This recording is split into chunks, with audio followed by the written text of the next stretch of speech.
Alors, bonjour à tous, je suis vraiment heureuse d'être là, heureuse de vivre ce temps aussi vraiment incroyable, que ce soit au niveau de la louange, des paroles qui ont été données, c'est juste magnifique et c'est vrai qu'on est tellement heureux d'avoir enfin des locaux. Alors je dois dire, j'aimerais encourager beaucoup qui attendent parce que ça fait longtemps qu'on cherche. Et en 4-5 jours, les choses se sont ouvertes. On a eu le oui de la gérance et c'est incroyable comme les choses se sont faites rapidement. Et des fois, peut-être on a l'impression que dans nos vies, des situations sont longues à venir. Mais moi, j'aimerais vous encourager parce que au moment où c'est le oui de Dieu, les choses vont très vite. Donc on est vraiment super encouragés, on se réjouit vraiment de vous voir là-bas. Alors, on va continuer notre série et puis on a parlé de plusieurs choses déjà. Bon, de la terre promise, ensuite de qu'est-ce que la terre promise, ensuite de marcher dans la présence de Dieu, dans cette terre promise, marcher dans la présence de Dieu. Et dimanche passé, on a été défiés à devenir des tueurs de géants avec David Surcher qui a prêché sur ce thème. Et moi, j'aimerais aujourd'hui continuer et vous donner une clé pour être réellement ces tueurs de géants, nous rendre capables de les tuer. Et la thématique que j'aimerais aborder aujourd'hui, c'est la foi pour voir l'invisible et le miraculeux. Alors, environ 800 ans avant Jésus-Christ, on avait le peuple d'Israël qui était là et voilà qui s'est scindé. Après la mort du roi Salomon, il s'est scindé en deux. On avait le peuple du sud avec 2 royaumes et le peuple avec 2 peuples, avec le peuple du nord avec 10 tribus. Et en fait, ce que j'aimerais le peuple dont j'aimerais parler aujourd'hui, c'est le peuple du nord, c'est-à-dire le peuple d'Israël. Il a été appelé comme ça. Et en fait, ces deux royaumes, ils se faisaient la guerre sans arrêt. Non seulement ils se faisaient la guerre entre eux, mais en plus, ils avaient beaucoup d'ennemis qui en fait faisaient des incursions dans leur territoire pour essayer C'était comme des piqûres. Et en fait, quand je lisais ça, je me disais, c'est un peu comme ça que l'ennemi fait avec nous. C'est pas souvent l'énorme problème qui nous tombe dessus, quoique des fois c'est ça, mais très souvent c'est des piqûres qui nous font mal un petit peu. Des piqûres qui nous découragent, qui nous touchent, qui nous défient, en fait, et qui sont vraiment difficiles. Et durant ce temps où le royaume de Syrie venait faire des piqûres au peuple d'Israël et venait le défier, le décourager, en fait, Dieu a envoyé pendant cette période 2 prophètes. Ils s'appelaient Élie et Élisée. Et ces prophètes étaient là pour encourager, pour parler de la part de Dieu au peuple d'Israël. Et en fait, ces 2 prophètes, je trouve intéressant parce qu'ils étaient mais fondamentalement différents. Élie, c'était comme la tempête et le tremblement de terre. C'était un homme qui démontait les choses. Élisée, c'était comme un murmure doux et léger. Élisée, c'était en fait un garçon de ferme, quelqu'un de tout simple, qui était originaire d'une région dans la haute vallée du Jourdain. Et en fait, il a suivi Élie, qui était comme ce tremblement de terre. Lui qui était un homme doux et tranquille, il a suivi cet homme et il est devenu prophète à la suite. Élie, on pourrait dire, c'était comme du silex. Et Élisée, comme il était doux, bienveillant et diplomate. Élie, c'était l'homme qui s'habillait avec la peau de bête, de fourrure et autres.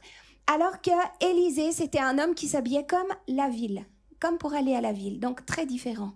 Et moi, ça m'encourage parce que je me dis, autant on est et autant vous êtes dans vos watch parties, autant vous êtes important pour Dieu parce qu'il n'y a pas de modèle de copie, vous êtes des modèles uniques et Dieu utilise tout le monde, Dieu utilise chacun comme il le veut. Alors, on était dans cette période où le roi de Syrie était en guerre contre Israël et en fait, il décidait certaines choses, il était avec ses généraux et tout, et puis il disait, voilà, alors on va faire comme ça, on va mettre une embuscade à tel endroit, telle route, parce qu'on sait qu'Israël passe souvent par là. Et puis, alors il se mettait en position, il mettait tout ça, et voilà que dans le peuple d'Israël, on avait Élisée qui était là, et qui rapportait ces paroles, les paroles que Dieu lui disait au roi d'Israël. Le roi d'Israël empêchait ses troupes de passer à cet endroit. Et en fait, ça s'est passé plusieurs fois. Ça, c'était pas juste une fois, c'était plusieurs fois. Et le roi de Syrie, il s'est dit, mais il y a un problème. Il a convoqué tous ses généraux. Il a dit, il est où le traître là? Qui c'est qui raconte ce que je dis quand je suis avec vous. Et en fait, un de ses serviteurs est venu vers lui, puis il lui a dit, mais en fait, il n'y a pas de traître chez toi. Il y a simplement un prophète en Israël. Cet homme, il s'appelle Élisée, et il raconte tout au roi d'Israël, même jusqu'à ce qui se passe dans ta chambre à coucher. Ce qui voulait dire que tous les secrets qu'il disait avec ses généraux, en fait, Dieu le savait, et Élisée il le transmettait. Et alors, évidemment, le roi de Syrie s'est dit, bon, il n'y a qu'un moyen, il faut l'attraper. Donc, il a regardé où il était dans une ville qui s'appelait Dothan, qui était pas loin de Samarie, qui à l'époque était la capitale d'Israël. Il a envoyé ses troupes là-bas. Alors, le matin arrive, le lendemain matin, le serviteur d'Élisée se lève, il s'étire au soleil comme ça sur la muraille de Dothan, et tout d'un coup, il ouvre les yeux, et qu'est-ce qu'il voit? Il voit toute l'armée syrienne qui encerclait la ville de Dothan. Alors là, il a cru qu'il faisait un arrêt cardiaque, il a vite couru vers Élisée, il lui a dit, écoute, Élisée, on peut rien faire, on est fichu là, ça joue pas. Et en fait, Élisée lui a dit, n'aie pas peur, car ceux qui sont avec nous sont plus nombreux que ceux qui sont avec eux. Pour l'instant, il n'y avait que l'armée syrienne, c'est tout. Et alors Élisée a prié et a dit, Éternel, ouvre ses yeux pour qu'il voie. L'Éternel ouvrit les yeux du serviteur et il vit la montagne pleine de chevaux et de chars de feu tout autour d'Élisée. C'était un truc incroyable. En fait, les yeux du serviteur se sont ouverts et il a vu l'invisible, le miraculeux. Ses yeux se sont ouverts, il a vu l'invisible et le miraculeux. Et combien de fois, nous, on a besoin de voir ça? Combien de fois on a besoin de voir là où est Dieu? C'est ressorti dans les paroles aussi prophétiques qui ont été données. Là où il est, à côté de toi, vers toi. Alors après, l'histoire continue, évidemment, les Syriens descendent, rentrent dans la ville, et là, Élisée prie pour les Syriens et demande à l'Éternel de fermer leurs yeux, qui deviennent quasi aveugles. L'armée syrienne était là tout autour et ne savait pas quoi faire. Et Élisée s'approche d'eux puis leur dit, mais l'homme que vous cherchez, il n'est pas là, il est dans la ville d'à côté, il est à Samarie. Ils emmènent toute l'armée syrienne dans la ville de Samarie, où se trouve le roi. Et là, le roi voit toute cette armée qui est là sur la grande place, qui remplit les rues et tout. Et Élisée prie pour que leurs yeux s'ouvrent. Et l'armée syrienne réalise qu'en fait, ils sont dans la capitale d'Israël, entourés par l'armée d'Israël, et ils sont là au milieu. Et là, le roi d'Israël dit, bon ben, mon père, on va tous les tuer, comme ça c'est réglé. Et puis Élisée dit non, tu le feras pas. Parce qu'en fait, c'est pas par ta main qu'ils sont venus prisonniers. C'est pas toi qui as eu la victoire, c'est par la main de Dieu que la victoire est venue. Alors donne-leur à manger et laisse-les partir. Et en fait, c'est ce qu'ils ont fait. Ils ont fait un grand repas et ils ont laissé partir l'armée syrienne. Et il est dit que les troupes des Syriens ne revinrent plus sur le territoire d'Israël. J'aimerais vous dire que c'était pour toujours, mais pas vraiment, non. Parce que par la suite, ils sont revenus, mais beaucoup plus tard. Et c'est un peu comme ça que ça se passe aussi dans nos vies. Donc Dieu a ouvert les yeux du serviteur d'Élisée pour qu'il voie l'invisible et le miraculeux. Et ce que je trouve intéressant, c'est que le mot pour ouvrir les yeux, il est utilisé plusieurs fois dans la Bible, à d'autres endroits. Il est utilisé par exemple dans la Genèse, quand Adam et Ève, tout au début de la Bible, quand Adam et Ève tout d'un coup réalisent qu'ils sont nus, c'est le même mot qui est utilisé. Ça veut dire que leurs yeux s'ouvrent et c'est la révélation de la connaissance du bien et du mal qui vient. La révélation. Un autre endroit, peut-être vous avez entendu parler d'Abraham, d'Isaac et de Sarah. En fait, Abraham avait une servante et avec cette servante, ils ont eu un fils qui s'appelait Ismaël. À un moment donné, Agar, elle s'appelait, a été chassée dans le désert avec son fils. Elle était là, elle allait mourir. Elle ne savait plus quoi faire, elle a crié à Dieu. Et là, Dieu a ouvert ses yeux et elle a vu un puits. Alors, moi, je crois que dans cette situation, ça peut être effectivement un miracle parce qu'un puits s'est trouvé là à ce moment-là. Mais ça peut être aussi qu'en fait, elle ne voyait plus rien à cause de sa détresse. Et combien de fois c'est un peu ça? On est tellement pris par la situation qu'on vit, par les difficultés, certaines montagnes qui sont devant, qu'on ne voit plus le puits que Dieu a mis à disposition. Et en fait, Dieu ouvre nos yeux pour qu'on puisse le voir. Une autre fois, Élisée a été accueilli chez un couple, une femme qui a eu un enfant. Et puis cet enfant, quand il est devenu petit garçon, il est mort. Et Élisée, en revenant, a fait monter le petit garçon, le poser sur le lit, il l'a réchauffé. Cet enfant a éternué, ensuite il a ouvert les yeux. Ça veut dire que ouvrir les yeux, c'est résurrection.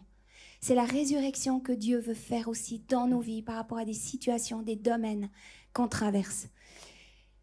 Dans le psaume 146, il est parlé de guérison. Quand il a dit que Dieu ouvre les yeux des aveugles, c'est vraiment la guérison physique, comme les paroles prophétiques qui ont été données tout à l'heure. Et le dernier, c'est le cas qu'on a, c'est Élisée, qui en fait, dans la situation qu'il a, il voit l'armée de Dieu. Et c'est vrai que nous aussi, on voyait l'armée de l'Éternel, parce que là où vous êtes dans les watch parties, dans tous les lieux où vous vous trouvez, vous n'êtes pas seul. Il n'y a pas que les personnes que vous voyez physiquement. Il y a tout un monde spirituel qui est là. Ce monde spirituel, il est bien là. Et là, Dieu a montré les anges et l'armée de l'Éternel qui venaient encourager et fortifier ce serviteur. Donc, ouvrir nos yeux, c'est vraiment réaliser que Dieu est présent n'importe quand, à tout moment, dans toute situation. Et ça m'a fait penser à l'histoire d'un homme qui s'appelait Job, qui lui a été éprouvé au-delà de tout ce qu'on peut imaginer. Il a tout perdu. Ses enfants sont décédés, ses domaines, il a tout perdu, ses richesses, il a perdu ses troupeaux. Et cet homme, il était là et sa douleur était tellement forte qu'il disait « Mais Seigneur, mais fais que je meure, je préfère, ça sera beaucoup mieux si je meurs. » Beaucoup mieux. Mais au milieu de cette tempête, il s'est écrié, il a dit « Pour ma part, c'est Job 19, 25, pour ma part, je sais que celui qui me rachète est vivant et qu'il se lèvera le dernier sur la terre. » On pourrait expliquer ça, oui, je suis éprouvé. Oui, je suis dans la souffrance et dans la détresse. Mais ce que je sais, c'est que Dieu est vivant et que lui, il aura le dernier mot sur ma situation et sur ma souffrance. C'est lui qui aura le dernier mot. Et Job, dans sa souffrance, il l'a dit.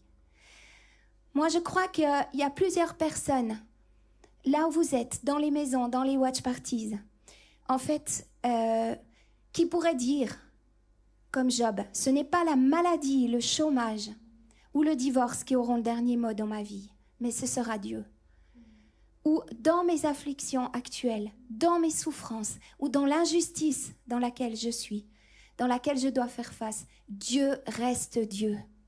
Et est-ce qu'on peut prononcer ça? Est-ce qu'on peut proclamer ça? Ces paroles de proclamation dont parlait Yaël tout à l'heure, est-ce qu'on peut les proclamer dans nos vies? Dieu reste Dieu parce que Dieu a déjà remporté la victoire. Il l'a remporté.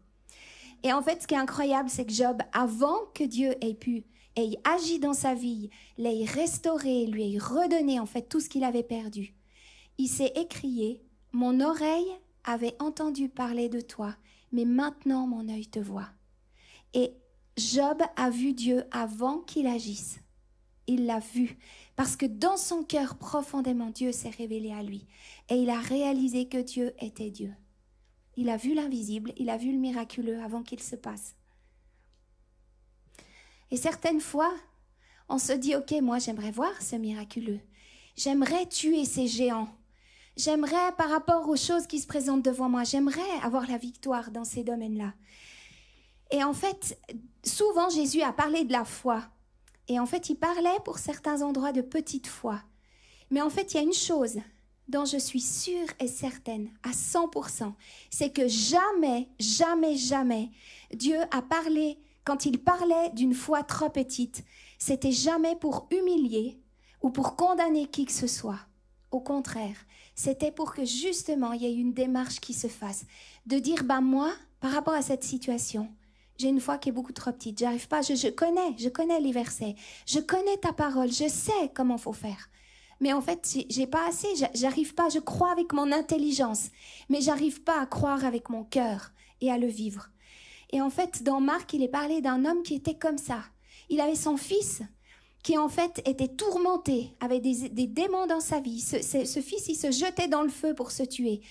Et en fait, il avait amené ce fils vers les disciples de Jésus qui n'avaient rien pu faire.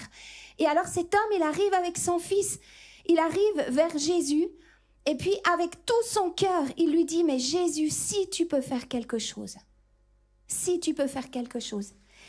Imaginez ce genre de foi, en fait, qui est même pas sûr que Dieu puisse intervenir.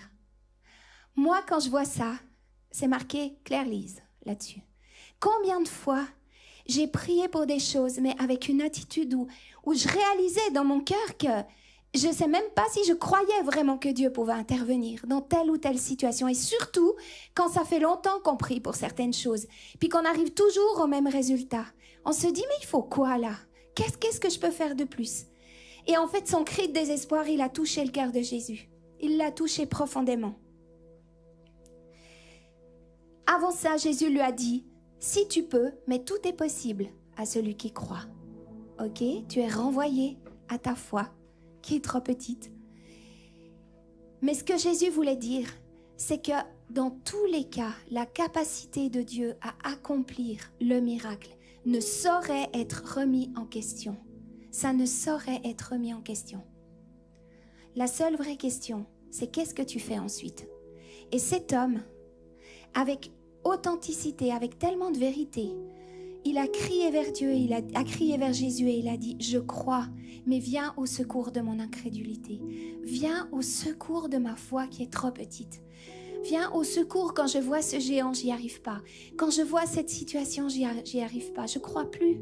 Viens au secours de mon incrédulité. » Et en fait, Jésus a utilisé la petite mesure de foi que ce père avait pour l'amener à grandir, en sorte que cet homme a mis sa confiance en Dieu.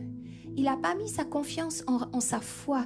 Parce que je ne sais pas si vous êtes comme moi, mais à un moment donné, quand je regarde ma foi, j'ai l'impression que plus je la regarde, plus elle devient petite. Et en fait, ce n'est pas ça qu'il faut faire. Il faut regarder à Dieu, il faut regarder à Jésus. Et c'est ce que ce père a fait. La foi, elle est importante. Mais la bonté de Dieu, elle n'est pas limitée par la foi que j'ai. Dieu choisit les choses faibles du monde pour confondre les fortes. Il utilise ta foi à toi, avec ton cri à Dieu, de dire « Viens au secours de mon incrédulité » pour t'amener beaucoup plus loin, pour t'amener vraiment là où il désire que tu sois. Et j'aimerais simplement rappeler, par rapport à tout ce que j'ai partagé, cette foi pour voir l'invisible et le miraculeux. J'aimerais rappeler que quelle que soit la tempête que tu traverses, quel que soit le défi et les challenges qui sont devant toi, la situation qui est là, soit la crainte, l'incertitude, les questions qui sont sans réponse dans ta vie, tu peux dire « Seigneur, viens au secours de mon incrédulité. Viens au secours de mon incrédulité. Je crois, mais viens au secours de mon incrédulité. » Et j'aimerais prier avec vous. J'aimerais prier avec vous. Seigneur,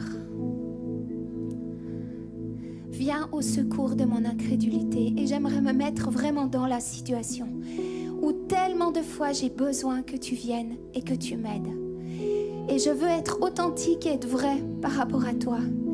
Et avoir ce réflexe, quand je vois les choses, je vois la situation et que j'ai besoin d'abattre ce géant. J'ai besoin de lui ordonner de s'en aller, de partir, de dégager le terrain pour que je puisse marcher dans ma terre promise. Alors que je puisse regarder à toi, avoir ce réflexe par défaut automatique de regarder à toi. Et comme on l'a dit avant, de peut-être lire des psaumes, de nourrir mon cœur, mon esprit, mon âme de ta parole. De prendre cette épée de la parole pour le pointer vers le géant.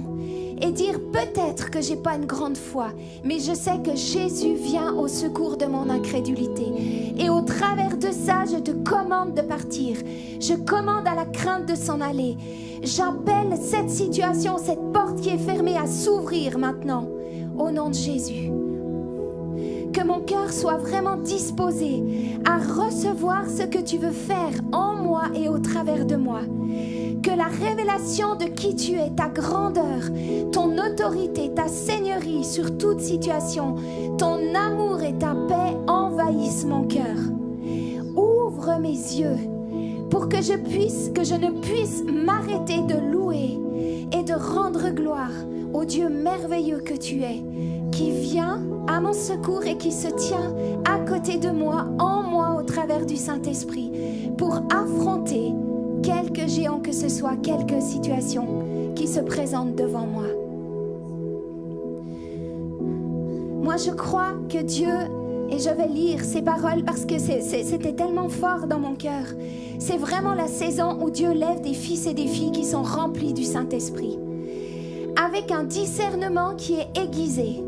Pas juste une bonne pensée ou une bonne réflexion, mais une capacité, un discernement aiguisé, une capacité à voir comment Dieu bouge, comment Dieu se manifeste, à discerner les temps et les saisons spirituelles, des fils et des filles qui ont les yeux ouverts sur le surnaturel. Et je vois vraiment toute une génération. Et là, j'aimerais appeler les teens qui sont dans la watch party, les jeunes, les enfants qui sont présents. Moi, je crois que Dieu va déverser des yeux qui s'ouvrent sur le monde angélique, où vous allez commencer à voir comment Dieu bouge, comment Dieu se manifeste, à voir les anges dans les endroits et dans les lieux où ils sont. Et je crois qu'il y a quelque chose de particulier par rapport à la jeune génération. Des fils et des filles avec un courage et une détermination nouvelle. Une génération qui ose, une génération qui, une fois en marche, ne s'arrête pas, continue de marcher. Une génération qui a faim et soif de Dieu, faim et soif de sa parole, plus de lui. Une génération qui marchera par la foi et non par la vue. Et je crois que ça, c'est pour chacun d'entre vous qui êtes dans les watch parties. C'est vraiment le message que Dieu vous donne. Vous allez être et vous êtes des fils et des filles qui ne marchent pas selon la vue simplement, mais selon la foi, avec des yeux ouverts sur le surnaturel, sur l'invisible. Et j'avais une ou deux paroles encore à vous donner qui vont dans le sens de ce que Sarah a partagé par rapport à cette personne qui avait l'impression qu'elle n'avait pas de valeur. Et en fait, j'avais cette pensée que Dieu me donnait. Tu cherches à être aimé, à être apprécié par les gens qui sont autour de toi. Et ça, c'est épuisant. Parce que tu cherches l'amour, tu cherches à être aimé. Et tu as toujours l'impression que c'est au sens unique, que ça va que dans un sens et ça vient que de toi. Tu as même l'impression que ça fait l'effet inverse parce que les gens commencent à te fuir. Et en fait, Dieu te dit, stop, ça suffit maintenant. Sois toi-même. Simplement, sois qui tu es et laisse-toi aimer par moi. Laisse-toi aimer par moi. Il n'y a que moi qui puisse remplir ton réservoir et qui puisse te donner assez pour que ce qui déborde puisse être une bénédiction pour les autres. Et j'avais une deuxième parole pour une personne qui se trouve devant un choix important. Tu te trouves devant un choix important pour ta vie. Et en fait, je voyais comme deux chemins qui partaient. Et tu es là devant parce que tu as un cœur intègre. Tu as envie de suivre le Seigneur. Et tu dis, mais Seigneur, je vais à celui de droite ou je vais à celui de gauche? Qu'est-ce que je choisis dans cette situation? Quel est le choix que je dois faire? Et en fait, j'avais vraiment le sentiment fort que Dieu te dit ce matin qu'il te fait confiance. Il te fait confiance. Décide-toi pour une des deux possibilités. Choisis le chemin de droite ou choisis le chemin de gauche. Quoi que tu choisisses, je serai avec toi. Et il y avait cette assurance de Dieu que Dieu sera avec toi. Mais il te laisse choisir. Il n'y a pas de bon ou de mauvais choix. Il y a le fait que quoi que tu choisisses, Dieu sera avec toi. Et j'aimerais finir avec un verset qui est dans Éphésiens 3. Et je pense qu'on peut le prier pour chacun d'entre nous.